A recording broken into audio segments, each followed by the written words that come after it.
Bismillahirrahmanirrahim. Assalamu alaikum. Welcome to the chemistry class. Today we will discuss saturated, unsaturated and supersaturated solution. We know that when a small amount of sugar is added in water, it will dissolve quickly. If further more sugar is added in water, it will also dissolve. If we continue adding sugar, a time will reach that no more sugar will dissolve and it will settle in the bottom. So such type of solution which cannot dissolve further solute at a particular temperature is said to be a saturated solution. Be remember that a solution is become saturated at a particular temperature, but if we change the temperature, then it will dissolve further more solute. For example, copper sulfate is saturated at 25 degrees centigrade, but if we increase the temperature to 40 degrees centigrade, it will dissolve further copper sulfate.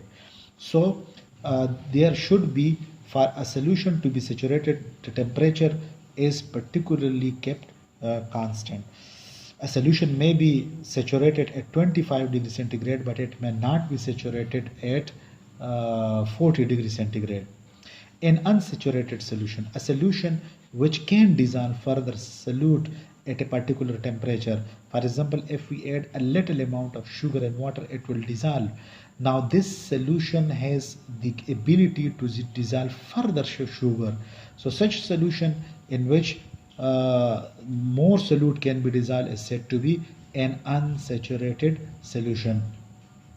It means that an unsaturated solution has the capacity to dissolve more solution. And the above example, if we say that this is sugar solution and if we say that it is unsaturated, then it means that this solution has the capacity to dissolve further more sugar. A supersaturated solution, a solution which can dissolve more solute than it is required to make a saturated solution. Let we take the example of sodium thiosulfate to explain a supersaturated solution. At 25 degrees centigrade, water has the capacity to dissolve 119 gram of sodium thiosulfate.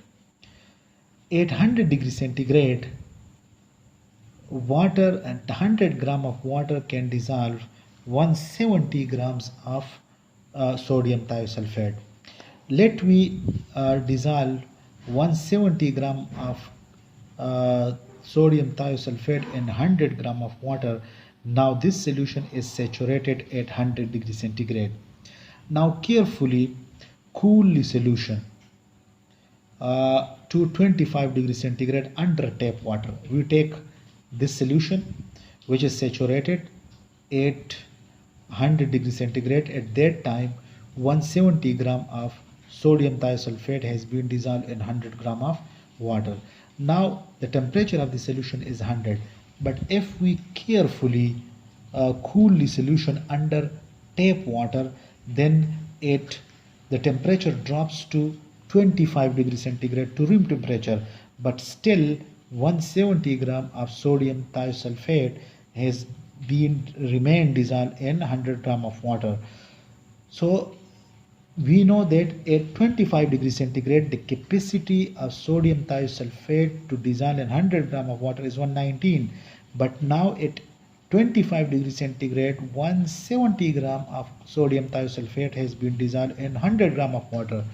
It means that at such lower temperature, sodium thiosulfate, which has the capacity of 119 gram, now has 170 gram dissolved in 100 gram of water. It means that it has dissolved 51 gram more sodium thiosulfate than it is required to saturate it at 25 degrees centigrade. So such type of solution which can dissolve more solute than it is required for saturated solution is said to be a supersaturated solution. Let me explain it through a diagram. At 25 degrees centigrade, 100 gram of water dissolve 119 gram. Now the solution become saturated and it will not dissolve further solute. We heat the solution to 100 degrees centigrade. Then the capacity of dissolving sodium thiosulfate is reached to 170 gram per 100 gram. It means that 100 degrees centigrade, 170 gram of sodium thiosulfate dissolved in 100 gram of water, and now the solution is saturated at 100 degrees centigrade.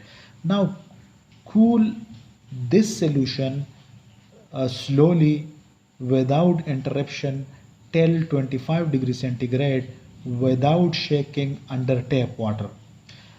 The temperature dropped to 25 degrees centigrade, but still the solution is completely homogeneous. 170 gram of sodium thiosulfate remain dissolved in 100 gram. The capacity of sodium thiosulfate in 100 gram of water at 25 was 119 gram, but now 170 gram per 100 gram of water is dissolved at 25 degrees centigrade. It means that at this temperature sodium thiosulfate has dissolved more solute than it is required to make a saturated solution. Such type of solution is said to be a supersaturated solution. Now how can we test whether a solution is saturated, unsaturated and supersaturated? Let's take a solution, add the a solute in it. If it get dissolved, the solution is said to be an unsaturated solution. If the solution do not dissolve and it settle in the bottom, then the solution is said to be a saturated solution. But if a small amount of solute is added and a large number of precipitate is formed, or if the solution is shaken and a large number of precipitate is formed, then such type of solution is said to be a supersaturated solution. So let we have three different solution A, B, C. Then we have to add a solute in the given solution, or we have to disturb the solution by shaking. Then these are the observation. Solute get dissolved, then it is said to be unsaturated. If the solute do not dissolve and it settle in the bottom, the solution is said to be a saturated solution. And if a solute is added and a large number of precipitate insoluble solid substances form in it, if it settle in the bottom, then such solution is said to be a supersaturated solution. So this is a simple test to identify whether a solution is saturated, unsaturated or supersaturated. So it is all about the saturated, unsaturated and supersaturated solution. Thank you and have a nice day.